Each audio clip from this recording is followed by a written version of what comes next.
ഈ കുട്ടികൾ വിശ്വാസത്തിൽ ക്രിസ്തുവിന്റെ ശരീരം സ്വീകരിക്കുന്നത് കാണുമ്പോൾ നമ്മുടെ കുടുംബങ്ങൾ വിശ്വാസ പ്രതിബദ്ധതയിൽ ഉറച്ചു നിൽക്കുന്നുവെന്ന് നമുക്ക് മനസ്സിലാകും. നമ്മുടെ സഭ വളർന്ന് അഭിവൃദ്ധി പ്രാപിക്കുന്നു. കുട്ടികളുടെ വിശ്വാസം വളർത്തുന്നതിൽ കത്തോലിക്ക കുടുംബങ്ങൾ നിർണായകമായ പങ്ക് വഹിക്കുന്നു. ഒപ്പം അദ്ദേഹം കുടുംബത്തെക്കുറിച്ച് പറഞ്ഞ വലിയൊരു സത്യം കൂടിയുണ്ട്.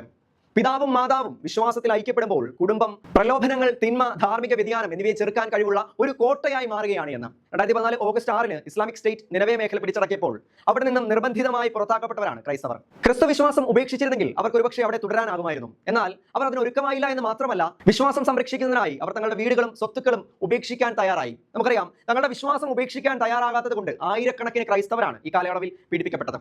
ഇറാഖിന്റെ വടക്കൻ നിലവേ പ്രവിശ്യയിൽ സ്ഥിതി ചെയ്യുന്ന ബാഗ്ദാദ് എന്നറിയപ്പെടുന്ന സ്ഥലം ഇപ്പോഴും രാജ്യത്തെ ഏറ്റവും വലിയ ക്രിസ്ത്യൻ പട്ടണങ്ങളിൽ ഒന്നാണ്. എന്നാൽ മറ്റൊരു കാര്യമുള്ളത്, 2014 മുൻപ് ഏകദേശം 60,000 ആയിരുന്ന ക്രിസ്ത്യാനികളുടെ എണ്ണം ഇന്ന് ഈ മേഖലയിൽ 30,000 കുറഞ്ഞു എന്നുള്ളതാണ്. വിശ്വാസ വഴിയിൽ തടസ്സങ്ങൾ ഉണ്ടായിട്ടും ക്രിസ്തുവിനെ നെഞ്ചോട് ചേർത്ത് മുന്നേറുന്നവർ.